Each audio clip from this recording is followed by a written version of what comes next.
The wind howled through the cracked shutters like a starving coyote, rattling the iron chain fastened to the wooden post. Evelyn Ward winced as the cold metal bit into her bruised wrist. The room stank of whiskey and damp hay, a cruel reminder that her stepfather, Jonas Ward, treated her more like livestock than kin. She had counted the nights. 31 since he locked her in here, calling her a disgrace for wanting to leave his ranch. She had scrubbed his floors, cooked his meals, buried his debts in silence. But the day he tried to sell her off to one of his card-playing friends, something inside her snapped. Tonight she was going to run. Or die trying. The lantern's flame flickered as thunder rolled across the plains. She bent over the chain with a rusted nail she'd hidden beneath her boot. Her fingers trembled as she worked the lock, whispering prayers between shallow breaths. Come on. Come on.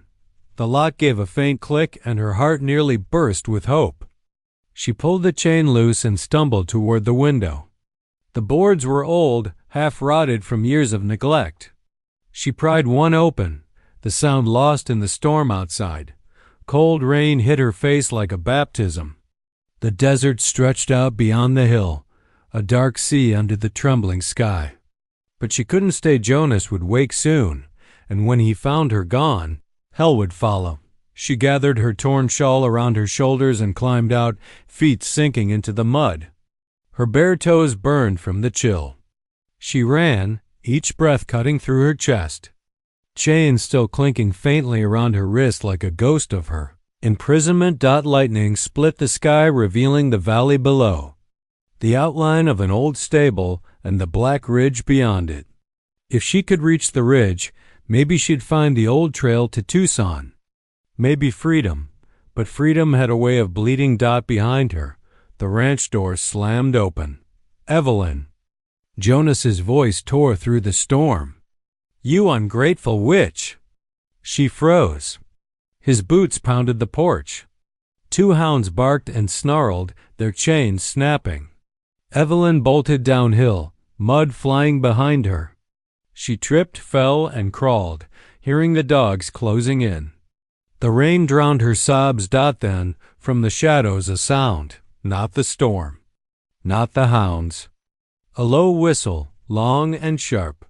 A black stallion appeared through the curtain of rain, rider cloaked in darkness. The man was bare-chested, his skin bronze and glistening from the storm. Long black hair tied with feathers that clung to his shoulders. Beads and leather hung across his neck, and in his hand a spear glinted in the lightning. The hounds halted, whining, ears flat.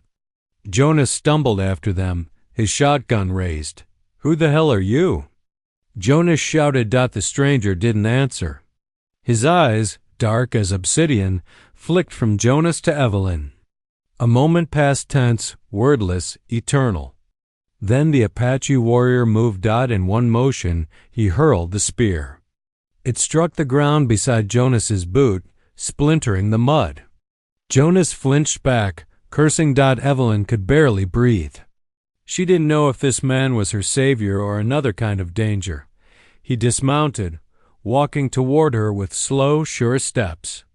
His presence seemed to silence the storm itself. You are hurt, he said, voice deep and steady. Who bound you? My stepfather, she gasped. Jonas cocked his shotgun. She's mine. You hear me, savage? She's mine. The Apache turned his head slightly, and in the flash of lightning, his eyes burned with quiet fury. He didn't draw a weapon. He didn't need to. The way he looked at Jonas made the man tremble like a child before a ghost. Go, the warrior said to Evelyn, gesturing toward his horse. Now, she hesitated, torn between terror and trust. Then Jonas shouted again, and she ran. The warrior lifted her effortlessly onto the stallion's back, swung up behind her, and with a sharp click of his tongue, the horse lunged forward. Gunfire cracked behind them. The sound echoed through the storm. Evelyn felt the wind tear through her hair as they rode into the darkness, away from the ranch. away from chains, into the unknown. For the first time in years, she felt air in her lungs that wasn't filled with fear, but she didn't know who the man behind her was or why he had come that night. All she knew was that freedom had a face, and it wore the eyes of an Apache. When Evelyn woke, she was no longer cold. The crackle of a small fire filled her ears, and soft morning light spilled across the Red Canyon walls. She lay on a bed of woven hides, wrapped in a wool blanket that smelled faintly of cedar and smoke. For a moment, she thought she was dreaming. The rain, the chase, the horse all must have been a fevered illusion, but then she turned her head up. By the fire sat the Apache. His back was to her, broad and scarred, the sunlight catching the curve of muscle across his shoulders. He was sharpening a knife on a flat stone, every movement deliberate, calm. A black stallion grazed nearby. Steam rising from its flanks. Her pulse quickened. "You're awake," he said without turning. His voice was low, steady as the hum of the desert wind. She swallowed, throat raw. Where am I?" "In a canyon west of your stepfather's land. You were bleeding when I found you. The horse carried you through the night." "I remember running," she whispered. "Then?" "Nothing." Taha turned toward her finally, eyes dark as obsidian, yet strangely gentle. "You were not meant to die in chains." Evelyn sat up slowly, clutching the blanket around her. She noticed the chain still hanging loosely from her wrist, the metal biting her skin. He noticed too. Without a word, he stood, walked to her, and pulled a knife from his belt. She flinched as he reached for her hand. "I won't hurt you," he said quietly. The blade touched the metal, and with a sharp twist, the lock gave way. The chain fell to the ground, heavy and lifeless. Evelyn stared at her freed wrist, tears stinging her eyes. "Thank you," she murmured, her voice trembling. Taha nodded once. "Eat," he said, gesturing toward a small pot of stew simmering near the fire. "You need strength before you decide what comes next." She hesitated. "You're not taking me somewhere?" "I take no one," he said simply. "You are free."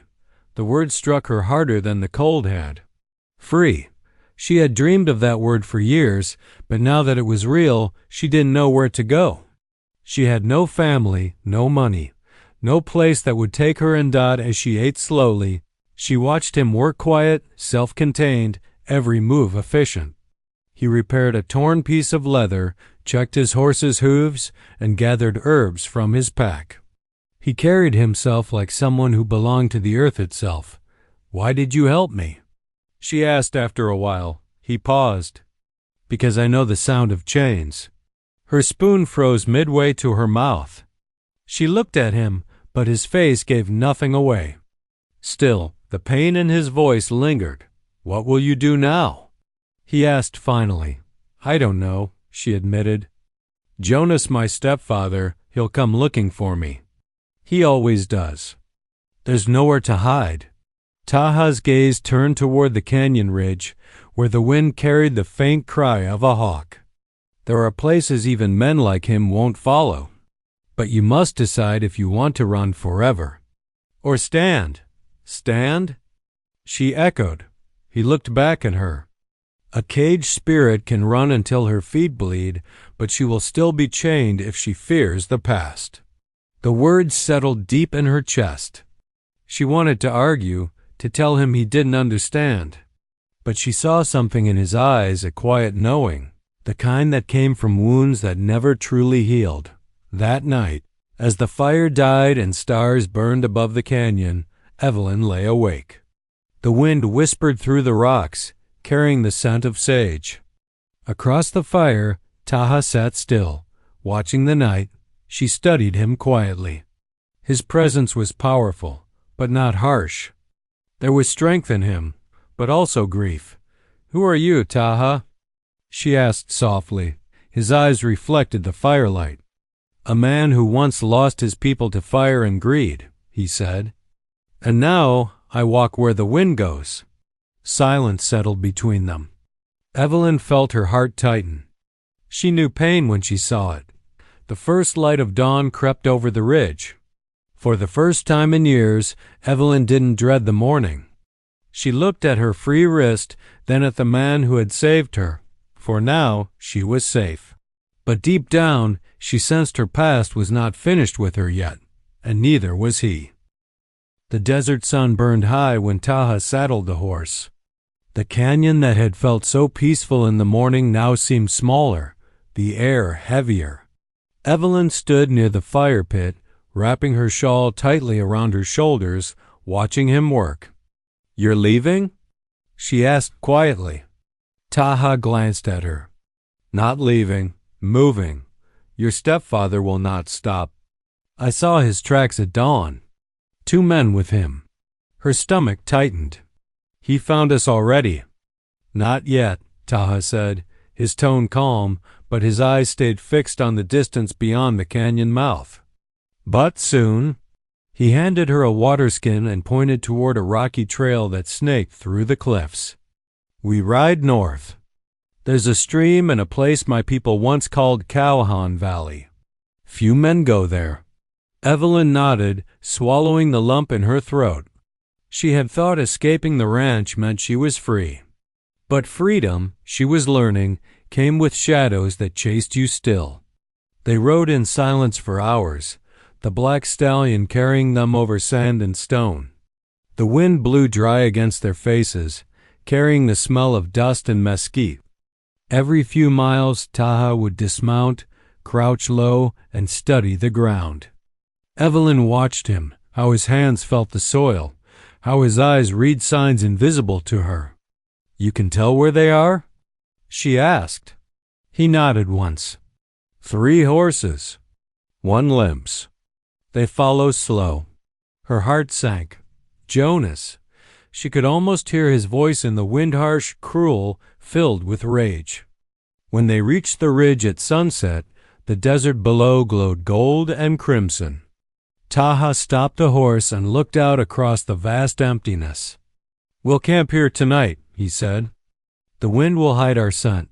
As he built a small fire from dry sagebrush, Evelyn gathered stones to circle the flames. She caught herself glancing at him, his steady movements, the way the setting sun turned his skin into bronze fire. "You live like the land itself," she said softly. Taha looked up from the flames. "The land remembers. It teaches us if we listen." Evelyn smiled faintly. "I've never listened to anything but orders." He looked at her then, really looked, and the firelight caught in his dark eyes. "Then listen to this," he said. "You are not his property. You never were." The words hit her like a revelation. No one had ever spoken to her like that, not with pity, but truth. She felt something inside her shift, a freedom deeper than escape. But before the moment could settle, the stallion snorted loudly, ears twitching. Taha froze. Then, without a word, he rose to his feet, spear in hand, eyes scanning the darkness. "What is it?" she whispered. He motioned her to stay low. "Riders," he said softly. Evelyn's heart pounded. From beyond the ridge came the faint echo of hooves. Not close, but not far either. Taha doused the fire with sand. "We move now," he said, his voice urgent but calm. "If they find this camp, they'll track us by morning." They climbed back onto the horse and rode deeper into the wilderness, guided only by the moon. The air grew cold, and Evelyn pressed closer to him for warmth. She could feel his heartbeat steady against her back, his strength carrying them forward. After what felt like hours, they stopped near a grove of twisted junipers. The moonlight filtered through the branches, silvering everything it touched. Taha dismounted and tied the horse to a branch. "We rest here," he said. Evelyn slid down, her legs trembling. "Do you think they'll find us?" "Jonas is a man who sees only what anger shows him," Taha replied. "The desert hides from such men." She sat beside him on the cold ground. You speak as if you've lived many lives. He looked at the stars. Perhaps I have. Each one taken by fire and steel. There was sorrow in his voice, something deep, something ancient. Evelyn wanted to ask more, but the night seemed too sacred for words. The wind moved through the trees like whispers. In that moment, she felt both safe and uncertain. Safe with him. Uncertain of everything beyond this fragile peace. Taha turned to her quietly. When dawn comes, we ride east. But if you wish to leave me, the trail divides there. You will be free to go. Evelyn looked at him, searching his face. You risked your life for me. Why would you let me walk away? He held her gaze for a long time. Because freedom means nothing if it's another kind of chain. The words stayed with her long after he closed his eyes to rest. And as she lay awake under the stars, Evelyn realized she wasn't just running anymore, she was being remade. The first light of dawn crept across the desert, soft and cold. A thin mist floated over the sand, carrying the faint scent of rain that never came. Evelyn Ward stirred, her head resting against the rough bark of a juniper. Taha was already awake, crouched near the edge of a rise, scanning the horizon. His body was still, but his eyes sharp, watchful, tracked every whisper of movement. They are close, he said without turning. Evelyn's stomach nodded. Jonas? He nodded. 3 riders. They move with purpose. She looked at him, fear tightening her chest. We can't keep running forever. He rose to his full height, the rising sun outlining his muscular frame, the beads and feathers in his hair catching the gold light. I do not run, Taha said quietly, but I will not let him take you. Evelyn saw the way his hand brushed the handle of his knife, the way his shoulders tensed not from fear, but memory. Something inside her understood. He had faced worse before. They packed quickly. Taha led the horse through a narrow canyon, its walls painted with streaks of ochre and ash. The silence between them was heavy with things unspoken. After hours of travel, they reached an old plateau scattered with broken stones. Evelyn noticed the remains of a small fire circle and what looked like bones ancient, buried under dust. What is this place? She asked softly. Taha dismounted, his expression somber. This was my village, he said. Long ago. Evelyn froze. The stillness around them felt haunted. What happened here? He crouched beside the ashes, tracing a fingertip across the ground. The soldiers came at dawn. They said we were thieves. They said our land was not ours. His voice grew quiet, the words slow, like he was forcing each one through years of silence. When it was over, the fires burned for 3 days. I was the only one left. Evelyn felt a lump in her throat. Taha. He stood, turning toward the horizon where the wind stirred the dust. I swore I would never take a life unless it was to protect one. That is why I helped you, because I saw the same chains they once put on my people. She wanted to say something, anything, but words felt too small for the weight of his pain. Suddenly, the black stallion snorted and reared, eyes wide. Taha's hand shot to his knife. Evelyn turned and saw them. 3 riders cresting the ridge, sunlight flashing off metal. Jonas Ward rode in front, his face twisted with rage. There she is. He bellowed. You think you can steal what's mine, savage? Evelyn stepped forward, voice shaking. I was never yours. Jonas sneered, spitting into the dust. You were born under my roof, fed with my bread, and you'll die under my name. Taha moved between them, silent, steady. She belongs to no man. Jonas lifted his rifle. Move aside, Indian, before I cut you down. Evelyn's heart pounded. Taha, please, don't. But the world exploded in motion. Jonas fired. The shot missed, ricocheting off stone. In an instant, Taha lunged. He moved with the speed of a hawk, disarming Jonas with a twist, his spear striking the rifle from his hands. The two men crashed into the dirt, fists flying. Jonas swung wildly, his face red with hate. But Taha fought with precision, silent, brutal, unstoppable. One of Jonas's men tried to draw his gun, but Taha flung a knife that buried itself in the ground beside him, a warning sharper than steel. The man froze, pale as bone. "Taha!" Evelyn cried. Blood streaked his shoulder where the bullet had grazed him, but he didn't stop. He pinned Jonas down, his spear pressed against the man's throat. Jonas choked, gasping. "Go on then, kill me, savage." For a moment, Taha's eyes darkened. Every scar, every loss he carried burned in that stare. Evelyn saw it, the war inside him, between vengeance and mercy. Then, slowly, Taha stood back.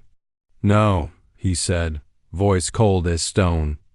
"Death is too easy for men like you." He turned away. "Go back, Jonas Ward, and if you follow again, the desert will remember your bones." Jonas scrambled up, humiliated and beaten. "You'll regret this." He spat, retreating to his horse. When they finally rode off, the silence that followed was deafening. Evelyn ran to Taha, her hands trembling. "You're bleeding."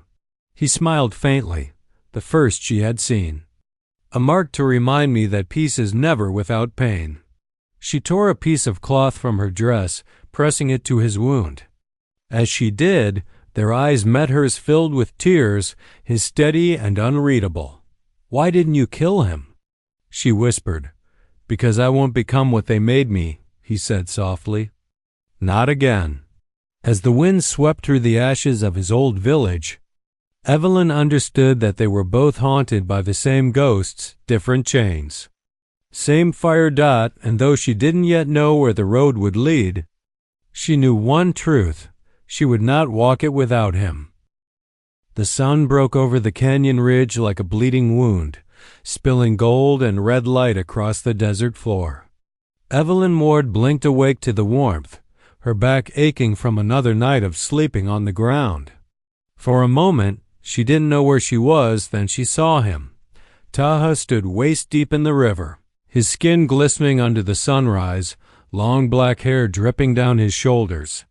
The tribal jewelry around his neck caught the light, and for the first time, Evelyn saw him not as a stranger or a rescuer, but as something ancient and enduring. Like the land itself, he turned and met her gaze. "You should drink before we ride," he said, voice deep and calm. Evelyn knelt by the river, cupping the cold water in her hands. The reflection that stared back at her was barely recognizable, a woman who had been chained, hunted, and nearly broken. Yet there was fire now where fear had lived. As she drank, Taha scanned the ridge behind them. "They are close," he murmured. "Your stepfather's men. They know your trail." Her heart clenched. "Then we have to keep moving." Taha shook his head. "Not yet. You are too weak. You ride into that desert now, you die before sundown." He looked at her, his eyes dark and steady. "You must trust me." She hated how much she already did. They spent the morning hidden beneath the cliffs, the air heavy with silence except for the distant cry of hawks. Evelyn watched Taha carve symbols into the dirt, circles, lines, and strange marks she didn't understand. He sprinkled ashes from the fire into the shapes and whispered something low in his native tongue. "What are you doing?" she asked. "Calling the wind," he said simply. "It hides scent and sound. Makes them lose your trail." She stared at him, not sure whether to believe it was magic or skill. But later, when the wind suddenly rose and sand swept in waves across the valley, she saw the riders appear on the far ridge, then turn their horses in confusion, unable to find the path. Her breath caught. "You did that." Taha didn't answer. He only looked toward the river again, face unreadable. "The spirits protect those who respect them," he said softly. As the wind howled around them, Evelyn crept closer. Taha, why did you help me? You could have left me there. He glanced at her. For the first time, she saw the pain in his eyes. Long ago, I lost someone to chains too. I could not save her. His voice broke slightly. You remind me of what I failed to do? Evelyn's throat tightened. I'm sorry, she whispered. He looked away. Do not be sorry. Just live. The words settled deep in her chest like a promised dot by dusk. They rode again, Taha guiding his horse with the grace of a ghost, Evelyn clutching the reins as they crossed miles of cracked earth and red stone. The desert burned orange beneath the dying light. When they reached a narrow gorge, Taha stopped. This place is sacred, he said. We stay here tonight. Evelyn slid off her horse, legs trembling. Will they find us here? No, he said. No one comes where the dead whisper. The air inside the gorge was cooler, almost cold. Strange markings covered the rock walls, old and fading.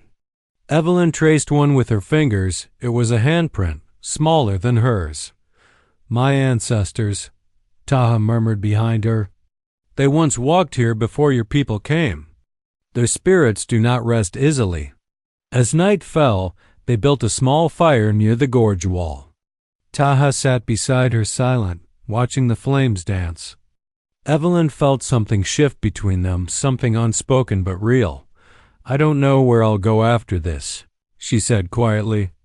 Even if we get away, I've got nowhere left. Taha turned to her, eyes reflecting the fire. You have the desert, he said. It takes nothing but gives truth. If you listen, it will show you who you are. She smiled faintly. And what does it show you? He looked into the flames. That I am still searching. The wind picked up again, blowing sparks into the night. Somewhere in the dark, a coyote howled a lonely, haunting sound that echoed off the canyon walls. Evelyn felt it in her bones. She wasn't alone anymore, but the world beyond the fire still felt dangerous. And she knew the final reckoning with her stepfather was coming. Tomorrow, they would face it, one way or another. The canyon was silent except for the crackle of the dying fire. The flames licked at the last pieces of dry wood, sending faint sparks drifting toward the stars. Evelyn Ward sat wrapped in a thin blanket, her eyes tracing the shadows that danced across the rocky walls. Every sound, the rustle of the wind, the whisper of the sand made her nerves tighten. Taha sat nearby, sharpening his blade with slow, deliberate strokes. His long black hair hung loose around his shoulders, gleaming in the firelight. The tribal jewelry around his neck shimmered faintly, and the marks on his chest caught the glow like forgotten runes. He looked calm, but Evelyn had come to know what that meant. He was listening to the land. Finally, he said quietly, they are closer than before. Her stomach clenched. How can you tell? Taha tilted his head slightly. The birds have gone. And the coyotes, they do not howl when men with dark hearts ride. Evelyn wrapped the blanket tighter around her shoulders. We can't keep running forever. He looked at her then, his eyes deep and unreadable. I do not run. I lead them where I want them to go. She blinked. You what? A faint smile curved his lips. They think they hunt us. But soon they will find the wrong canyon. Evelyn stared at him in disbelief. You mean to fight them? Taha nodded once. Your stepfather's greed poisons this land. He buys men with whiskey and fear. But fear breaks under fire. She hesitated. You'd risk your life for me? Taha looked back to his blade. It is not for you alone. It is for what is right. You carry truth inside you, Evelyn Ward, and that truth deserves to live. His words hit her like a storm. She turned away, staring into the flames. When I was a girl, she said softly, my mother told me the world was kind if you were good. I believed her until the day she died. After that, all I knew was cruelty. Taha listened, silent and still. She married him thinking he'd protect us, but he only wanted her land. When she died, he chained me to keep control. I stopped praying years ago." The Apache's gaze softened. "The desert hears even the prayers you do not speak." Evelyn met his eyes, and for a heartbeat, the fire between them wasn't just from the wood. Something fierce and unspoken passed through the air. Then a sharp whistle echoed through the canyon. Taha stood instantly, every muscle in his body coiled. "They have found the outer path," he said, eyes scanning the shadows. Evelyn's heart raced. "What do we do?" "Move." He grabbed his bow and motioned for her to follow. They snuffed the fire, darkness swallowing them whole. The moonlight guided their way as they climbed up the rocks, breath heavy and quick. Evelyn's boots slipped on the loose stone, but Taha caught her hand, steadying her. His grip was strong, warm, grounding. They reached a ledge overlooking the canyon floor. Below, torchlights flickered like dying stars, half a dozen riders, searching. Her stepfather among them, his voice echoing up the cliffs. "Evelyn," he shouted, "you can't run forever. Come back, and I'll forget this foolishness." Taha's jaw tightened. "He smells fear, not remorse." Evelyn trembled. "He'll kill me if I go back." Taha placed a finger to her lips. "You will not go back." He reached into a small pouch at his belt and pulled out a handful of black powder, scattering it into the air. "Ash of sage," he whispered, "for the ancestors." Then he knocked an arrow, its tip gleaming with firelight reflected from below. With one smooth motion, he drew the bow and released. The arrow soared through the night and struck a torch.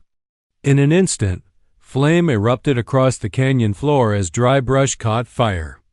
The riders shouted, horses panicked. Evelyn gasped as orange light flared against the rock walls. Taha turned to her. "Now we ride." They descended the far side of the gorge, smoke chasing them through the night. The ground trembled with hoofbeats as chaos reigned behind them. When they finally reached open desert, the horizon glowed with a fierce light.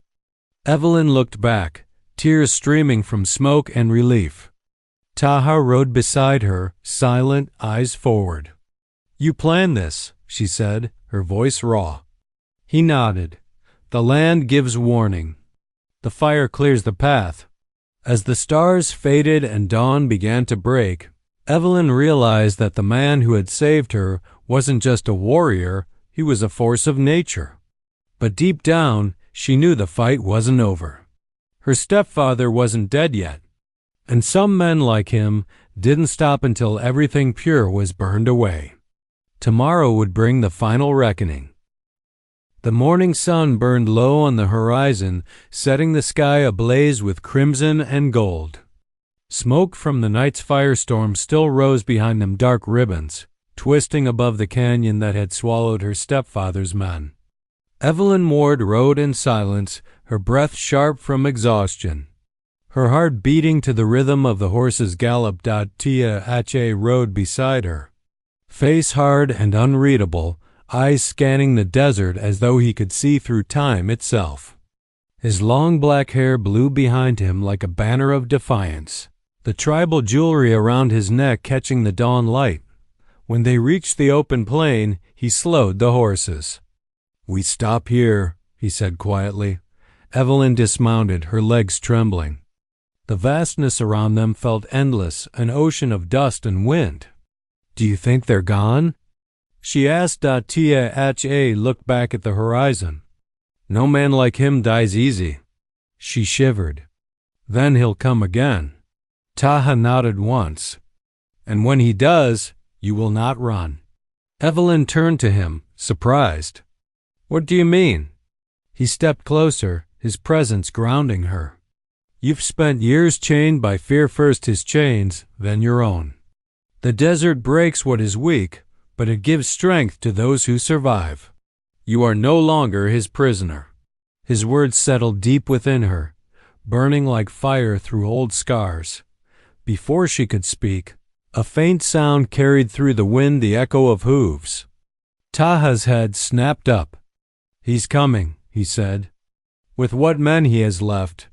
Evelyn's breath caught. "Then let's finish it." Taha gave a small nod, his lips curving in a grim smile. "You have the fire now." They took cover among the red rocks, watching as 5 riders emerged from the dust. At the center rode her stepfather Clint Ward, his face twisted with rage, his hand resting on the pistol at his hip.